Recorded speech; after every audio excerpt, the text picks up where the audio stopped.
we can talk for hours about midterm predictions, but remember, those predictions are often based on the polls. And what the last few election cycles have shown us rather starkly is that polls can sometimes be wildly wrong. In interviews with The New Yorker, Republican pollsters and consultants said public polls have given Democrats an artificial boost. That's because, as one strategist put it, answering a political poll itself became a kind of expression of political identity, in that Democrats, his most highly motivated voters, were the most likely to respond to polls. This, goes the Republican argument, makes it look like candidates and issues of concern to the deepest blue Democrats are also the most popular. According to GOP operatives, private polling predicts a bloodbath for Democrats on Tuesday and blowout victories for Republicans across the board. But it's difficult to trust any pollster right now, or for that matter, any anonymous GOP operative. So how much can polls, public or private, really tell us about what to expect on Tuesday night? Joining me to discuss, Jim Swift, senior editor at The Bulwark. He was a staffer to former Republican Arizona Senator Jon Kyl. Also here's Rachel Bitecofer, a political strategist and election analyst who was formerly an advisor to the Lincoln Project and helped launch the Liberal Strike PAC. Thank you both for joining me. Jim, let me start with you.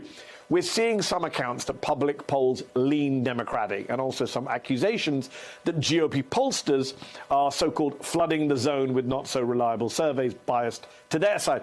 How seriously do you take public polling when it comes to the midterms on Tuesday?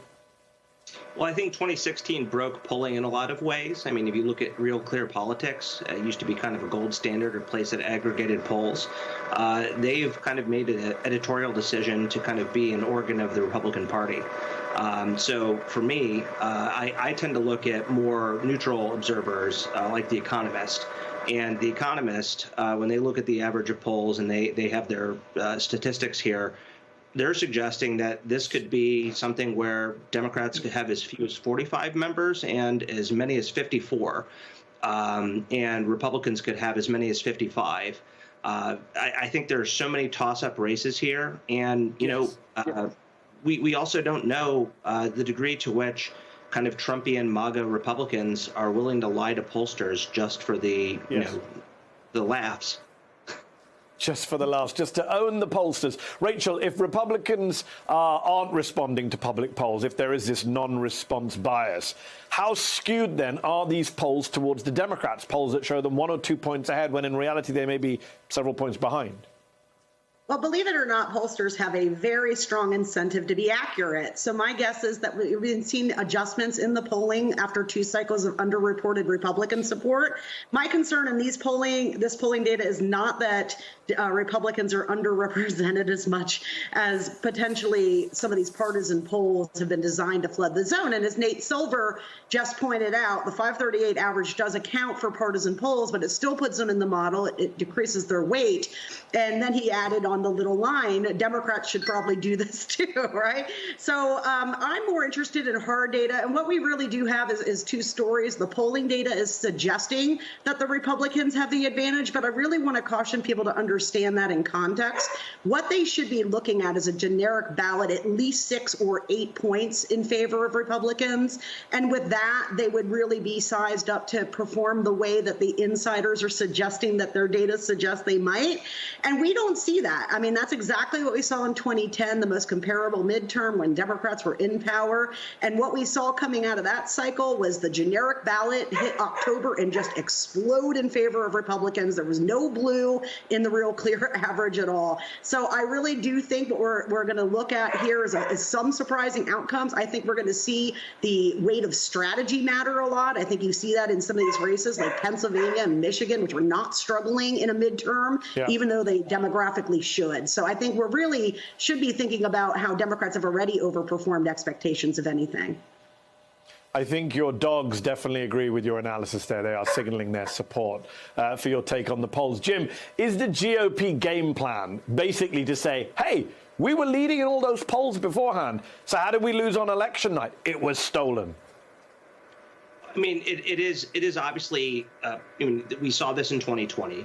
This is them setting it up. I mean, we as the January 6th committee has, given us details, we're finding that, the people who are advising Trump are saying you just need to preemptively declare victory. And you look at candidate after candidate, whether they're running for governor or they're running for Senate, all of them are being asked by reporters, will you accept the results? And pretty much none of them said yes. And I think, unfortunately, we are going to be on on duty for a long election night, and maybe in the case of some races, we're going to be looking at days until we can really get something, even if we don't get a concession, which in many races, unfortunately, we won't, because this has become the norm now.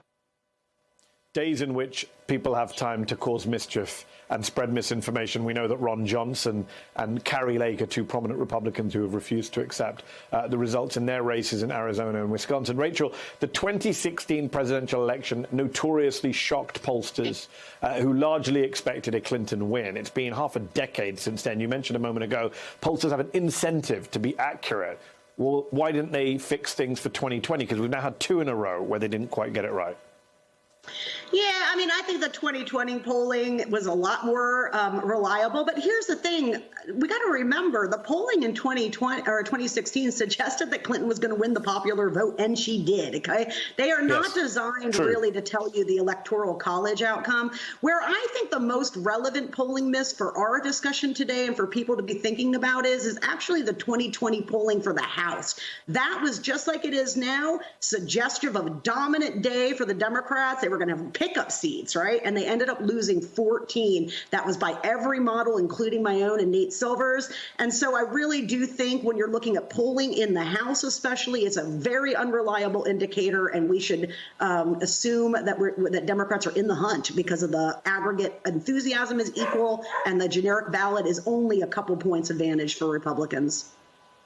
Once again, another endorsement from your supporters. Jim, last week, Arizona gubernatorial candidate Kari Lake brought Steve Bannon up on stage during a campaign event. Steve Bannon is a convicted criminal found guilty of contempt of Congress. She did it again over the weekend. How do Republicans still get away with calling themselves the party of law and order and calling Democrats soft on crime while campaigning with literal criminals?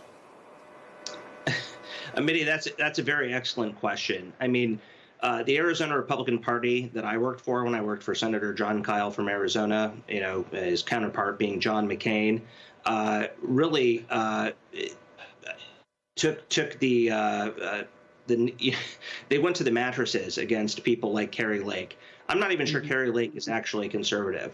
I think that she might be playing a part here.